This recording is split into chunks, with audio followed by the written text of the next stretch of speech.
Hello friend, তোমরা কেমন আছো? আশা করি ভালো আছো। আমরাও ভালো আছি। চলে আসলাম আজকে আর একটা নতুন বিয়েবাড়ির ভিডিও নিয়ে। তো এই যে দেখতেই পাচ্ছ, এই যে আমরা এখন বিয়েবাড়ি এসেছি। বউকে তো তোমাদের দেখিয়ে দিলাম।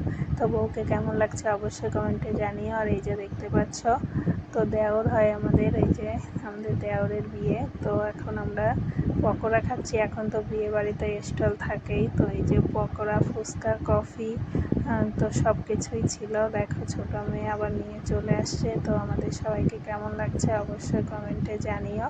তো এই যে দেখতেই পাচ্ছ, আমরা সবাই বসে পড়েছি এখন ফুচকা খেতে। তো এই যে বিয়ে বাড়িতে ফুচকা খেতে কিন্তু খুবই ভালো লাগে। বিয়ে বাড়ি বলে কথা না, ফুচকা কিন্তু সবারই পছন্দ। তো ফুচকা সত্যি খুবই ভালো লাগে। এখন আমি ভয়েস দিচ্ছি, তো এখনই মনে হচ্ছে জিভে জল এসে গেছে। তো তোমাদের কার কার ফুচকার কথা শুনলেই জিভে জল আসে অবশ্যই কমেন্টে জানিও।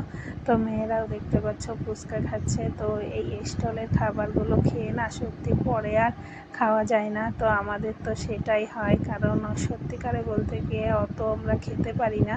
তো যেই একটু পকোড়া খাই, পকোড়া একবারের জায়গায় দুইবার খেলে আর হচ্ছে গিয়ে কিছু খেতে পারি না। কিন্তু এই যে বিয়ে বাড়িতে বসে থাকবো তখন পকোড়া একবারের জায়গায় দুইবার খাওয়া হয়।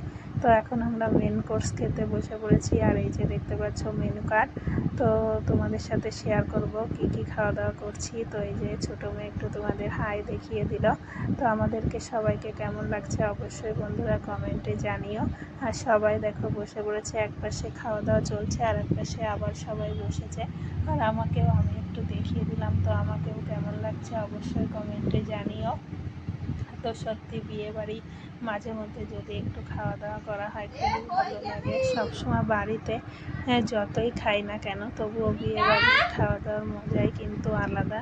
তো দেখতেই পাচ্ছ আমরা সবাই বসে পড়েছি। এই যে তো ছোটো মেয়ে কিন্তু গান চলছিল, গান শুনে নাচ করছে। তো খুবই ভালো লাগছে। তোমাদের কেমন লাগছে অবশ্যই কমেন্টে জানিও। তো আমাদের এখন দেখো প্লেট দিয়ে দিয়েছে, জল দিয়ে দিয়েছে, টিস্যু দিয়ে দিয়েছে। তো এইবার যে দিয়ে দিল ডিমের টেবিল। তো ডিমের টেবিলটা সত্যি খুব সুন্দর হয়েছিল, সসের সাথে খেতে খুবই ভালো লাগছিল। তো ডিমের টেবিল তো আমরা সব সময় খাই, কিন্তু সত্যি সেটা যদি একটু ভালো খেতে হয় তখন বেশি ভালো লাগে। তো তারপরে দিয়ে দিল রাধা বল্লভী আর চানা মশলা। চানা মশলাটা সত্যি খুব সুন্দর হয়েছিল, খুব ভালো লাগলো। কিন্তু একটার বেশি নেইনি, কারণ একটা খেলেই আর অন্য কিছু খেতে পারি না। তারপরে এই যে দেখতে পাচ্ছ দিয়ে দিল মুড়িঘণ্ট ডাল আর সঙ্গে ঝুরঝুরি আলু ভাজা। কার কার ডালের সাথে ঝুরঝুরি আলু ভাজা ভালো লাগে অবশ্যই কমেন্টে জানিও। তারপরে ছিল দই কাতলা। তো দই কাতলা খাওয়া দাওয়ার পরে এই যে যারা মটন খায় তারা মটন দিয়ে দিল, আর যারা চিকেন খায় তারা চিকেন। তো আমি মটনটাই নিয়েছিলাম, কিন্তু সত্যি কথা বলতে একবারে যে 2-3 পিস দিয়েছিল সেটাই খেতে পারছিলাম না।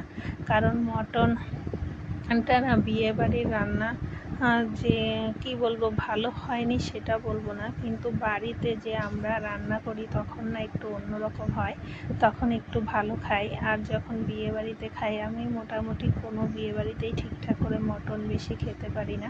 এই যে দেখতে পাচ্ছ যে 2-3 পিস নিয়েছি, এটাই ঠিকমতো খেতে পারিনি। এক পিস কোনোরকম খেয়েছি কি না খেয়েছি। আর দিয়ে দিয়েছে স্যালাড, রাইস, সব কিছুই ছিল। তো সব খাওয়া দাওয়া মোটামুটি ভালোই হলো, কিন্তু পরপর পকোড়া, ফুচকা, কফি সব কিছু খাওয়ার পরে আর হচ্ছে মেন কোর্সের খাওয়া দাওয়া সেইভাবে করা হয়নি। ওই অল্প অল্প কোনো রকম খাওয়া দাওয়া হয়েছে। তো মোটামুটি সবই ভালোই ছিল। তো এই যে তোমাদের সাথে শেয়ার করলাম। তো আমি এদিকে খাওয়া দাওয়া করছি, আবার ভিডিও করছি, তার জন্য তোমাদের যতটুকু পারছি ততটুকু তোমাদের সাথে শেয়ার করছি। তারপরে দিয়ে দেখো মালাই চমচম আর রসগোল্লা। মালাই চমচমটাও খুবই সুন্দর ছিল, রসগোল্লাটাও খুব সুন্দর ছিল। ছোটো মেয়ে বলছে আমি আর খেতে পারছি না। তো আমিও দেখো রাইস রেখে দিয়েছি। আমি কোনো বিয়ে বাড়িতে খাবার নষ্ট করি না, এখানে একটু খেতেই পারছিলাম না। তারপরে দিয়ে দিল আইসক্রিম আর দিল ক্যান্ডি। তো আমাদের কেমন লাগলো অবশ্যই কমেন্টে জানিও। তো আমি এখনও কিন্তু মিষ্টি খাচ্ছি, আর চাটনি পাঁপড় সবই ছিল। তো সব কিছুই খাওয়া দাওয়া